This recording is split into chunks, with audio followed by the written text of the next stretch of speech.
Hello and welcome everyone to the Tech Sharmit podcast. Today I'm thrilled to introduce another special guest, Marcus Davage, who joins us with all the way from Wales. If I talk about Marcus, then he is a seasoned expert in mainframe technology with a career spanning more than 3 decades. Marcus comes from a South Wales coal mining community where he learned the value of hard work early on, which has deeply influenced his approach to his career. He has worn many hats throughout his journey, from programmer to a lead product developer, and he is highly regarded for his contribution to the DBT community. Currently, he is serving as a chairman of GSE UK DB2 user group and has been recognized as an IBM champion for 3 years. Apart from this, Marcus is also an mainframe project ambassador, passionately shaping the future of mainframe technology. So, in this episode, we are going to talk about his professional journey and his contribution to the IT industry. But before we start, I would like to thank Marcus for joining us today in this episode. And now I request you to please initiate the discussion by telling us something about yourself. Thank you very much, Amit. It's an honor to be part of your podcast. Yes, I'm Marcus Davage.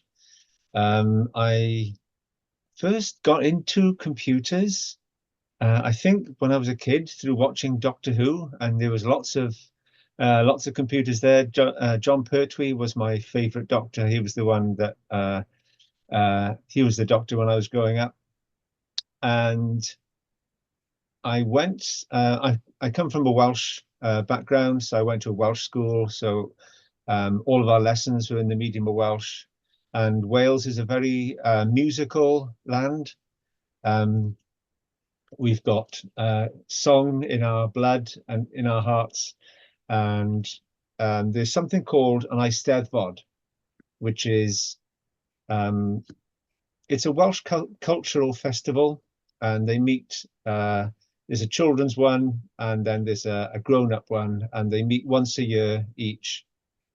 And I was competing in a choir in my school at this particular Eisteddfod, and there was a university had a stall advertising their university courses, and on this stall was a computer, a Commodore PET, and I'd never actually seen a computer hands-on so close up before, and I was instantly enamored by it.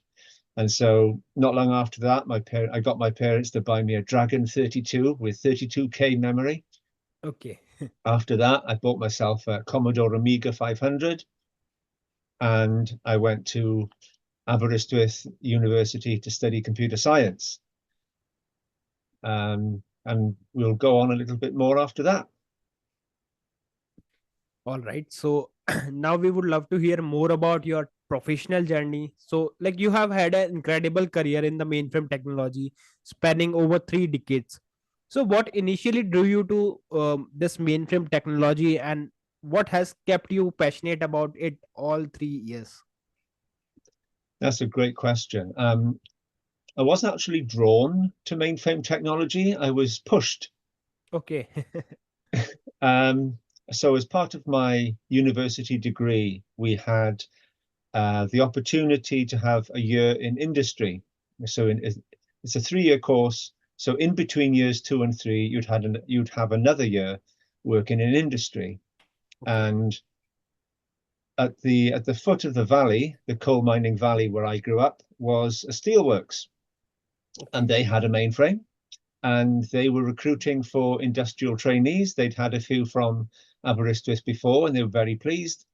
And so I thought this was absolutely ideal. It was like a half-hour commute every day, and I could live at home and save costs.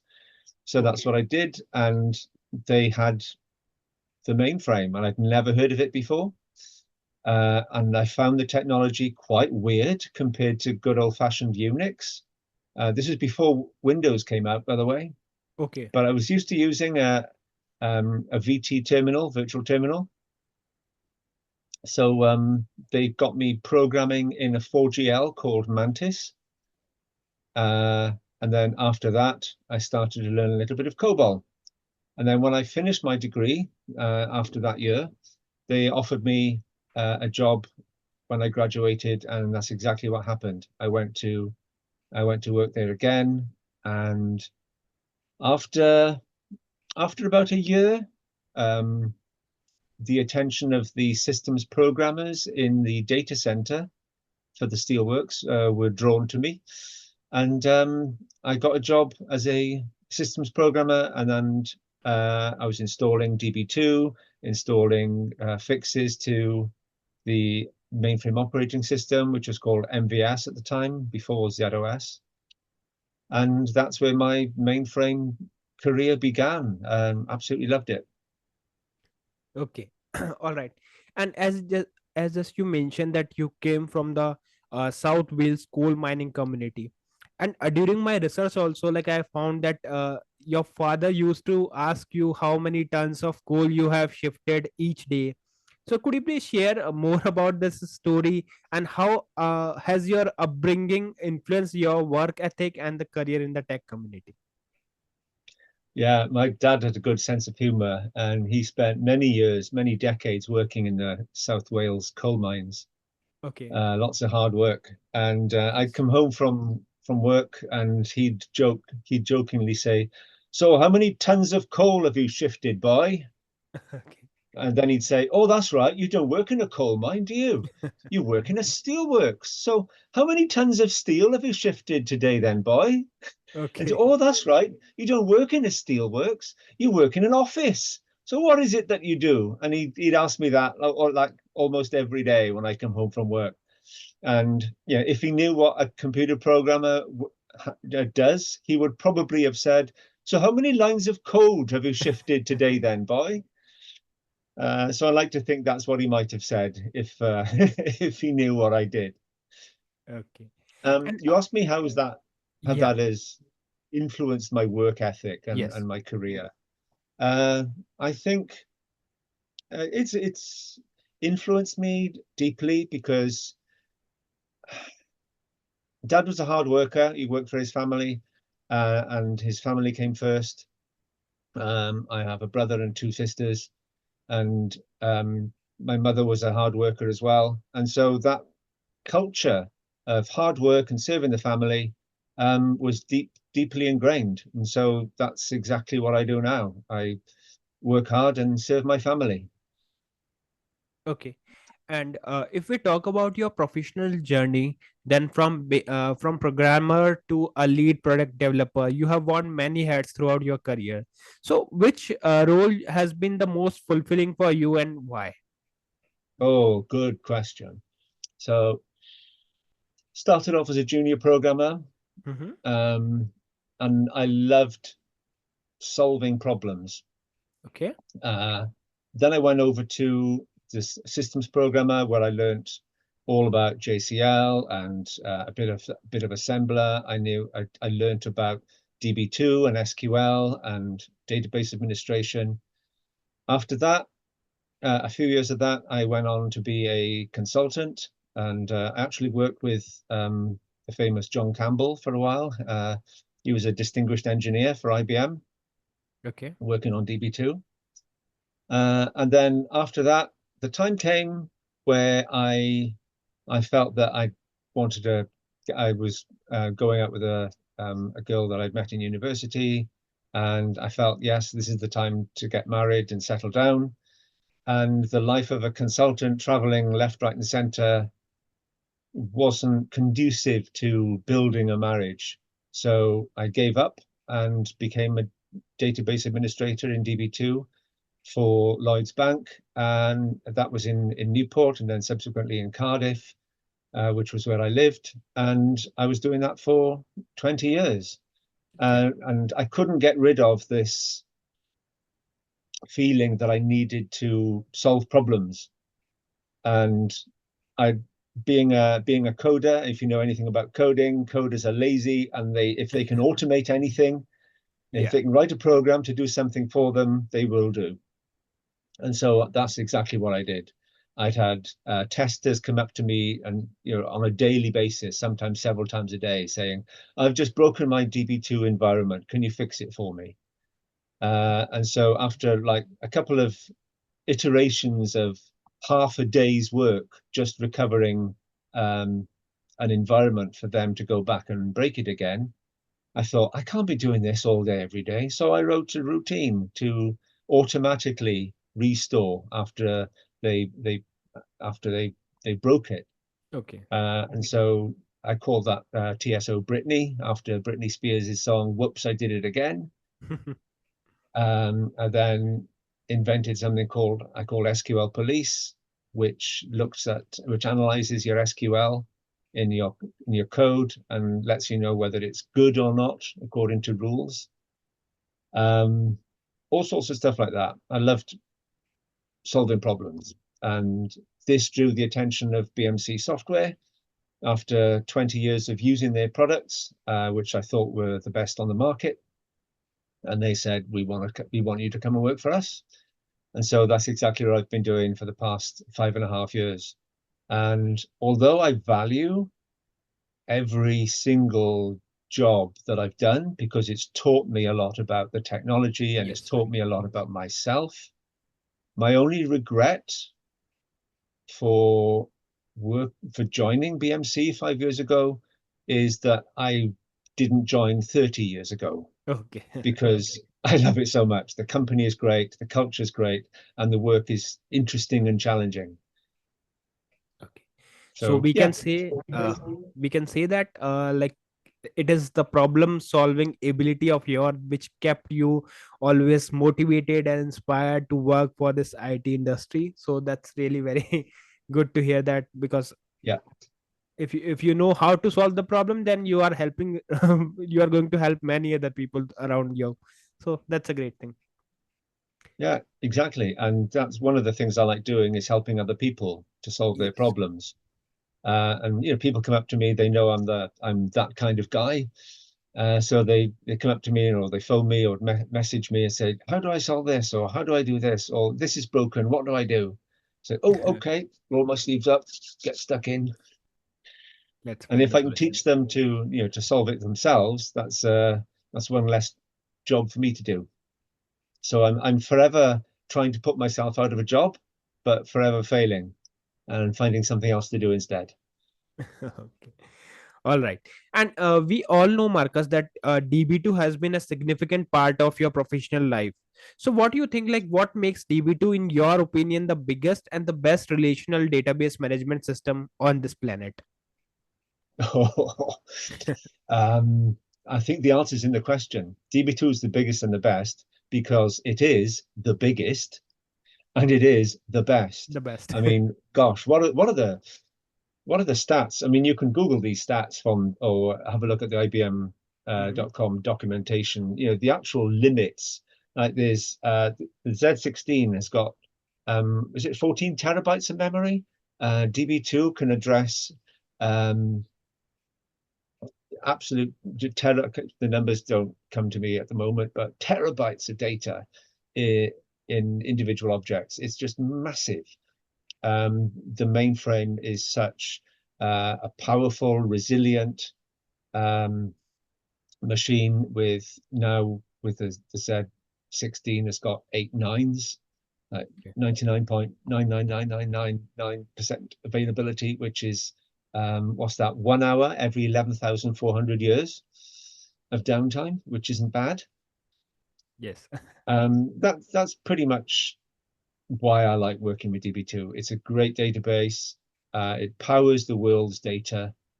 And the community, gosh, the community, not just mainframers, but in Mhm. DB2 as well. I'm really looking forward to IDUG in a couple of weeks' time in Valencia in Spain. The community is what makes the whole working environment so enjoyable. They're great guys. I've mentioned John Campbell. Yes. There are other just absolute megastars on the DB2 World stage that we all get together and have a chat, and it's a good environment. Okay. All right, so let's talk bit about your role as a chairman. So, as a chairman of GSE UK DB2 user group, what are the most significant challenges as well as the opportunity you see in the DB2 community? Well, I think the biggest challenge, not just in DB2, but in the mainframe environment, working environment in general, Mm-hmm. is grayware. Okay. Basically, people are getting old and retiring. Yes. Uh, and we need, I think that's one of the biggest challenges that we've got is replacing good techies with Okay. equally good younger techies. So one of the great things about um, GSE UK Mm-hmm. is that we offer free attendance to the conference, which is free top grade training. Okay. We um, we invite students to come to our conference for free. Okay. And so, yeah, okay, come big companies, they get a couple of free tickets, but they have to pay to send their staff. But students come for free. If you can prove you're a student, you've got a proper university email address, you can come for free. Last year, I think we had about 20 students at Mm-hmm. the conference. I think the year before we might have had 30 or more students and Okay. apprentices from different universities around the UK. And that is really, really encouraging. I think that's the greatest opportunity that you Yes. mentioned that we have in GSE UK is the number of students that have shown an interest. I mean, I myself have done guest lectures at local universities. I did one in Cardiff University Computer Science Department in April. And just this week on Monday, I was at my old university at Aberystwyth, just talking about mainframes. Um, and the powerhouses that they are and how much fun it is to work on the platform. And I had literally had a queue of students behind coming up to talk to me at the end of my lecture because they all wanted to know more. And this is just really, really encouraging for the future. Okay, and here I would like to ask one question because we always heard one thing that it is the old and the legacy technology, it is about to die and it is going somewhere. So we are talking about the young generation who are going to join the mainframe community in the upcoming years. So what is your thought on this, or could you please just break down all those myths for this community for those students? Yeah, I hate the word legacy. Um, it's not a legacy. It's used like legacy is something old and unsupportable. Well, legacy is, if you go back to the original definition, is something precious that you've built that you hand down to the next generation. Hmm. And if that's what a legacy is, then yes, the mainframe is legacy because it's brilliant, it's been worked on, it's been carefully crafted, and it's handed down from generation to generation. I mean, the mainframe was announced in 1964. The Porsche 911 was announced in 1964. Okay. The top speed of the Porsche in 1964 was 130 miles an hour. If the Porsche had kept up with the mainframe in technological progress, its top speed would be 10,000 miles an hour. Okay. It did 0 to 60 miles an hour in 8 seconds. The current Porsche 911, the 2024 version, does it in 3 seconds. If the Porsche had kept up with mainframe development, kept up with the mainframe in its technological development, it would be doing 0 to 60 in 0.001 seconds, 0.01 seconds, 0 to 60 miles an hour. So to say that the mainframe is legacy is just absolute rubbish. It's hybrid cloud. It's what the businesses run their data on, and it's what everybody unknowingly uses to access their bank accounts, insurance, to when they do their grocery shopping. Yeah, people need to know about it.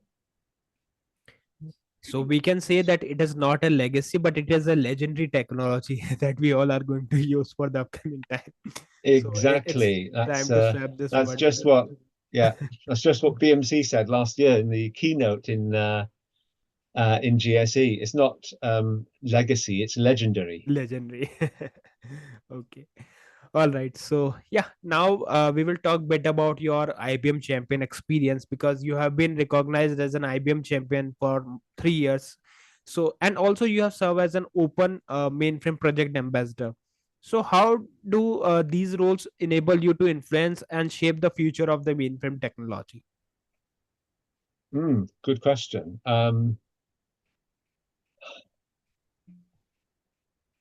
I, to be an IBM champion is basically you're enthusiastic about the job that you do. You're enthusiastic about your work, and you want other people to know A, how much you're enjoying it, and B, how much you could enjoy it if you were part of this community too.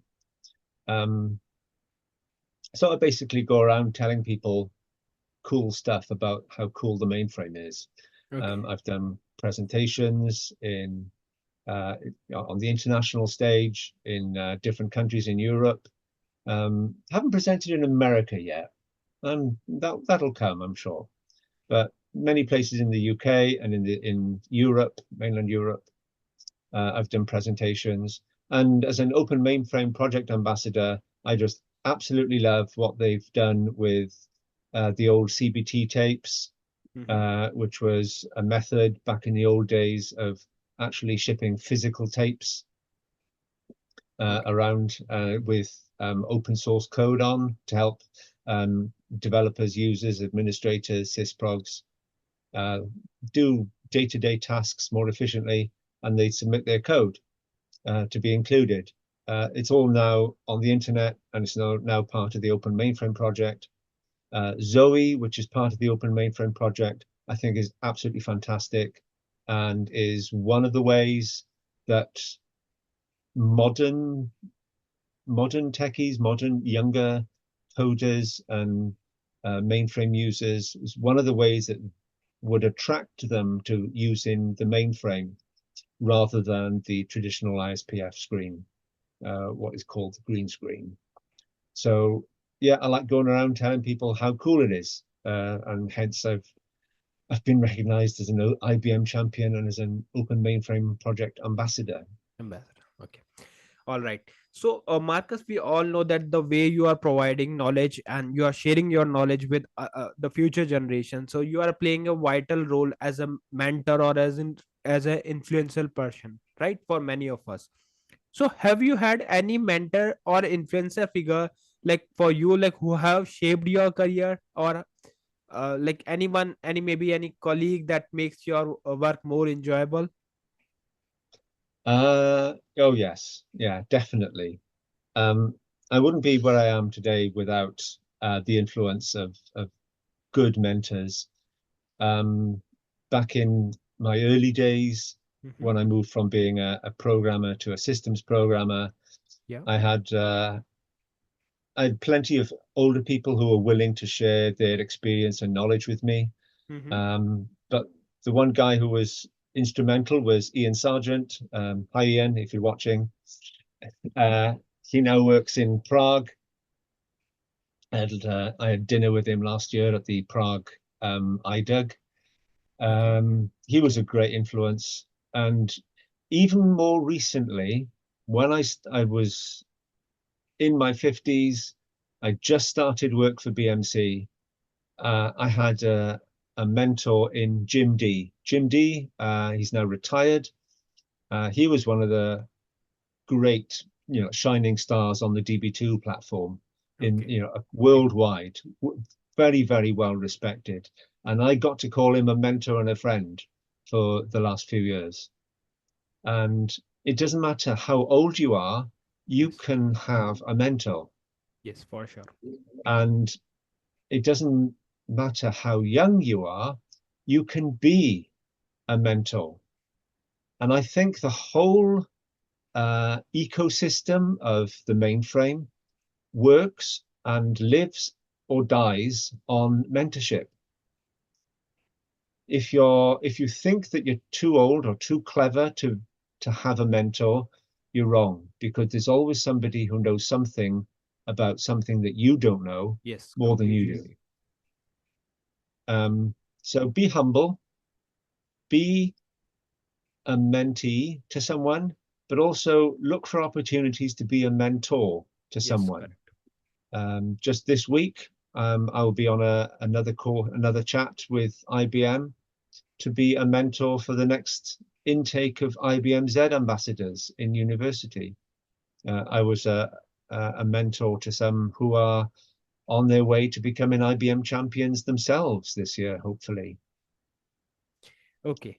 All right. So let's talk a bit about your involvement with the STEM. So you are very involved in STEM outreach, leading a code club, and translating resources into Welsh. So what motivates you to give back to the community, and what advice would you give to those young people who interested in the technology or they wanted to learn the technology?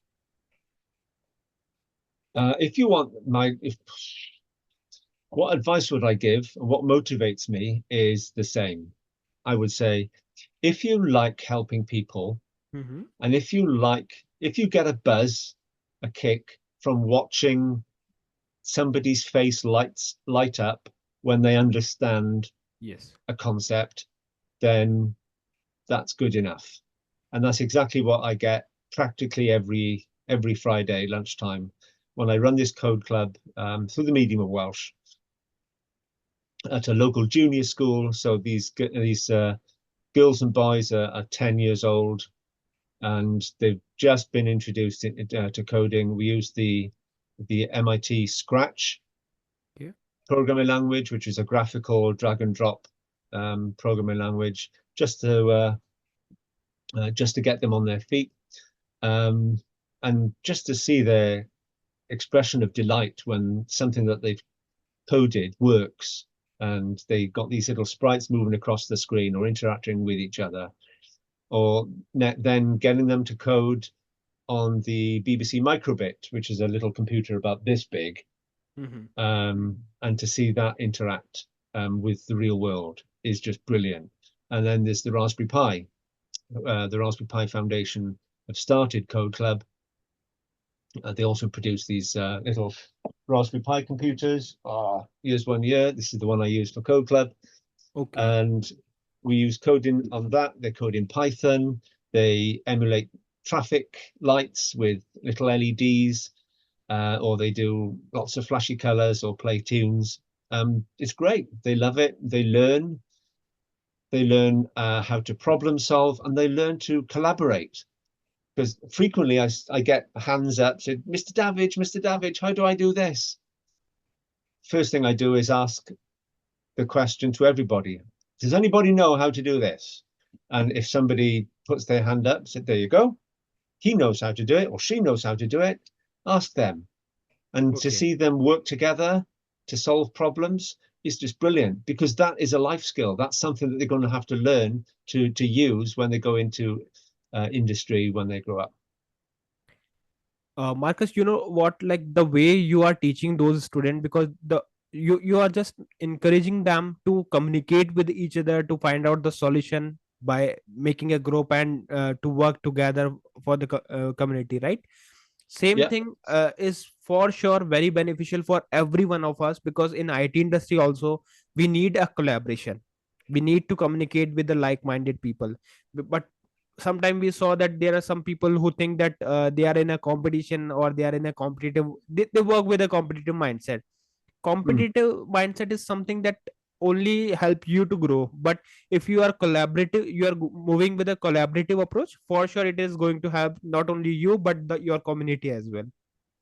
Yeah, So yeah, this exactly. this is the best way of teaching something. Like if your students know how to discuss the things within the team and how to find out the solution by making a team, then I think it would be the best approach to learn or teach something.